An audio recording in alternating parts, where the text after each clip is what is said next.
그는 처음부터 불편한 사람이 아니었다. 오히려 그 반대였다.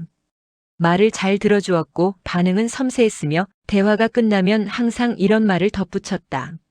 너는 생각이 깊은 사람인 것 같아. 그 말이 싫지 않았다. 아니, 정확히 말하면 그 말이 필요했다. 그래서 그녀는 그 사람과 더 자주 연락했고 더 많은 이야기를 꺼냈다. 그러다 어느 순간부터 대화의 방향이 조금씩 바뀌기 시작했다. 그는 조언을 하기 시작했고 그 조언은 점점 평가에 가까워졌다. 그건 내가 너무 예민해서 그래. 그 상황에서는 그렇게 느낄 수도 있지. 이상하게도 그녀는 화가 나기보다 설명하고 싶어졌다. 자신의 감정이 왜 그렇게 형성되었는지, 자신이 왜 그런 반응을 보였는지. 그는 고개를 끄덕였고 그럴 때마다 그녀는 안도했다. 나중에서야 그녀는 깨달았다. 그 관계에서 자신은 언제나 이해받는 사람이 아니라 이해를 증명해야 하는 사람이었다는 것을. 이런 관계는 드물지 않다. 그리고 놀랍게도 우리는 이런 사람을 처음 만났을 때 위험하다고 느끼지 않는다. 심리학자들은 이를 인지적 친숙성의 효과로 설명한다. 익숙한 감정의 결은 긍정적 감정으로 잘못 인식되기 쉽다. 설렘과 긴장은, 안정과 불안은 초기에는 거의 구분되지 않는다. 다른 사례를 보자. 그는 늘 책임감 있는 사람이었다. 모임을 주도했고 결정을 잘 내렸으며 위기 상황에서는 믿음직스러워 보였다. 그래서 사람들은 자연스럽게 그를 따랐다. 연인이 된 뒤에도 그 모습은 크게 달라지지 않았다. 다만 결정의 범위가 넓어졌을 뿐이다. 어디를 갈지, 누구를 만날지, 어떤 선택이 더 현명한지. 처음에는 편했다. 고민하지 않아도 되었고 그가 정한 기준은 언제나 합리적으로 들렸다. 문제가 생긴 것은 그 기준에서 벗어났을 때였다. 그는 화를 내지 않았다. 대신 실망했다. 난 내가 그 정도 판단은 할 수 있을 줄 알았어. 그 말 이후 그녀는 스스로를 검열하기 시작했다. 말하기 전에 생각했고 결정하기 전에 그의 반응을 먼저 떠올렸다. 관계는 조용했지만 그만큼 숨이 막혔다. 이 두 사례의 공통점은 분명하다. 문제는 처음부터 드러나지 않았다. 오히려 장점처럼 보였던 특성들이 시간이 지나면서 관계의 비대칭을 만들었다. 프로이트가 말한 반복 강박은 이 지점에서 의미를 갖는다. 우리는 고통을 원해서 반복하지 않는다. 익숙한 감정의 구조를 다시 선택할 뿐이다. 설명해야 하는 자리, 조정해야 하는 위치, 관계를 유지하기 위해 한 발 물러나 있던 경험이 있다면 그 자리는 이상할 만큼 편안하게 느껴진다. 애착 이론을 연구한 존 볼비 역시 성인은 새로운 관계를 시작할 때 과거의 관계 지도에 의존한다고 보았다. 우리가 끌리는 것은 사람 자체가 아니라 그 사람과 함께 있을 때 활성화되는 감정의 패턴이다. 그래서 우리는 종종 이렇게 말한다. 이번엔 다를 줄 알았어. 그러나 사람은 바뀌었을지 몰라도 관계의 구조는 크게 달라지지 않았을 수 있다. 설명하는 사람과 판단하는 사람, 조심하는 사람과 편안한 사람. 이 역할이 빠르게 고정되는 순간 관계는 이미 한쪽으로 기울기 시작한다. 여기서 말하고 싶은 것은 누구를 피해야 한다는 목록이 아니다. 대신 이런 질문이다. 왜 나는 늘 비슷한 위치에 서게 되는가? 왜 관계가 깊어질수록 내가 더 많이 조정하고 있는가? 곁에 두면 안 될 사람을 알아보는 일은 상대를 분석하는 기술이 아니라 반복되는 자신의 위치를 인식하는 데서 출발한다. 다음은 이 끌림의 밑바닥에 놓인 정서적 취약성과 심리적 동기를 조금 더 구조적으로 들여다볼 것이다. 2장 그 사람 앞에서만 작아지는 나. 처음에는 단순한 기분 탓이라고 생각했다. 유독 그 사람 앞에만 서면 말이 조심스러워졌고 평소라면 자연스럽게 나왔을 문장들이 입안에서 몇 번씩 맴돌았다. 다른 사람들과 있을 때는 크게 의식하지 않던 말투와 표정이 그 사람 앞에서는 하나의 선택지가 되었다. 말할 것인가, 웃을 것인가, 아니면 그냥 고개를 끄덕일 것인가. 대화는 흘러가지 않고 늘 멈칫거렸다. 이상했던 건 내가 원래 그런 사람이 아니라는 사실이었다. 나는 특별히 소심하지도 눈치를 많이 보는 편도 아니었다. 그런데 그 사람 앞에서만 나는 설명할 수 없을 만큼 작아졌다. 그래서 처음엔 나 자신을 의심했다. 요즘 내가 예민해진 걸까, 컨디션이 안 좋은 걸까, 아니면 이 관계가 나에게 유독 중요한 걸까? 그 사람은 큰 소리를 내지 않았다. 공격적인 말을 던지지도 않았다. 오히려 차분했고 때로는 친절해 보였다. 다만 대화 중에 이런 말들이 자연스럽게 끼어들었다. 그건 내가 좀 과민한 거 아닐까? 나는 그런 뜻은 아니었어. 다들 그렇게 느끼던데? 이 말들은 날카롭게 꽂히지 않았다. 대신 조용히 남았다.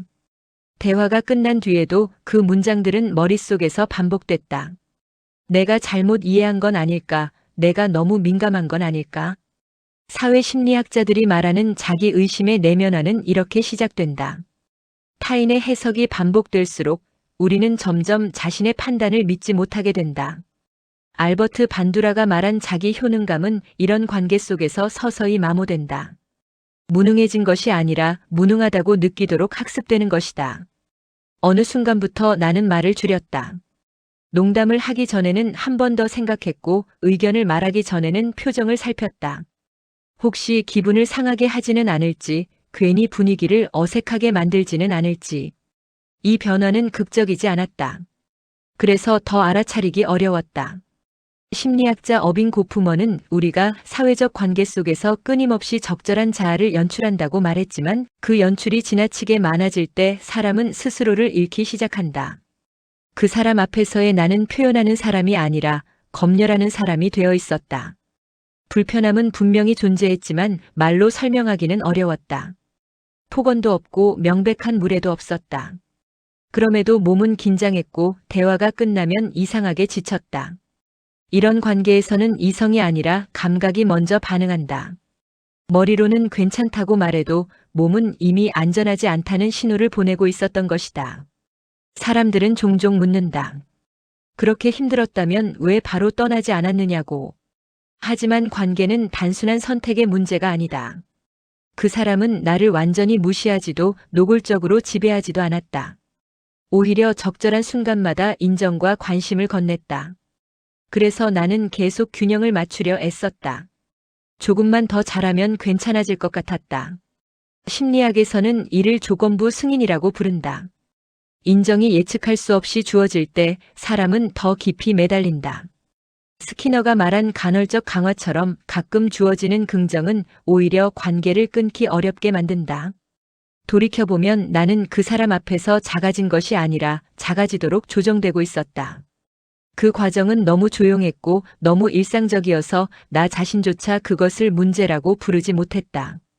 가장 늦게 도착하는 깨달음은 이것이다. 문제는 내가 약해서가 아니라 그 관계가 나를 약하게 만들었다는 사실이다. 사람은 본래의 크기를 가지고 있다. 다만 어떤 관계에서는 그 크기가 유지되고 어떤 관계에서는 서서히 줄어든다. 안전한 관계에서는 말이 늘고 위험한 관계에서는 침묵이 늘어난다. 만약 당신도 특정한 사람 앞에서만 유난히 작아진 자신을 떠올리고 있다면 그 기억은 중요하다.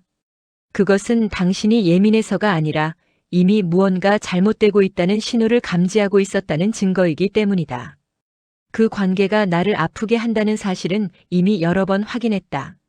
말 한마디에 마음이 무너졌고 만난 뒤에는 늘 기운이 빠졌다. 돌아오는 길에 괜히 한 말을 곱씹었고 하지 말았어야 할 말을 떠올리며 스스로를 탓했다. 그럼에도 불구하고 나는 떠나지 않았다. 떠나야 한다는 생각은 자주 했지만 실제로 관계를 끊는 일은 늘 다음으로 미뤄졌다. 이상했다. 그렇게 힘들었는데도 결정적인 이유가 없다는 느낌이 들었다. 폭력도 없었고 명확한 배신도 없었다. 주변 사람들에게 설명하려고 하면 말이 막혔다. 그 사람이 나쁜 사람은 아닌데라는 문장이 늘 먼저 나왔다. 그 문장은 마치 면죄부처럼 모든 불편함을 덮어주었다. 첫 번째 이유는 기대였다. 처음의 모습이 너무 선명하게 남아있었다. 처음 만났을 때 그 사람은 따뜻했고 내 이야기를 잘 들어주었고 나를 특별하게 대하는 것처럼 보였다. 그래서 지금의 모습은 예외라고 믿고 싶었다. 심리학자들은 이를 초기 인상 효과라고 부른다. 첫 경험이 강렬할수록 이후의 부정적인 신호는 일시적인 변주로 해석된다. 우리는 현재의 고통보다 과거의 가능성에 더 큰 의미를 부여한다. 실제로 이런 일이 있었다. 어느 날 그 사람은 내 말에 유난히 날카롭게 반응했다. 분위기가 가라앉았고 나는 이유를 알 수 없는 죄책감을 느꼈다. 집에 돌아와 마음이 상해 있었는데 다음 날 그 사람에게서 메시지가 왔다. 어제는 내가 좀 예민했어. 내가 있어서 다행이야. 그 한 문장으로 모든 감정이 정리되는 것 같았다. 상처는 설명되었고 관계는 다시 정상으로 돌아온 듯 보였다. 하지만 이 평온은 오래가지 않았다. 이런 장면은 반복되었고 나는 그 반복에 점점 익숙해졌다. 두 번째 이유는 나 자신에 대한 의심이었다. 이 관계가 정말 문제라면 왜 이렇게 애매하게 아플까? 왜 이렇게 설명하기 어려울까? 혹시 내가 너무 예민한 건 아닐까? 사회심리학자 레온 페스팅거가 말한 인지 부조화는 바로 이런 순간에 작동한다.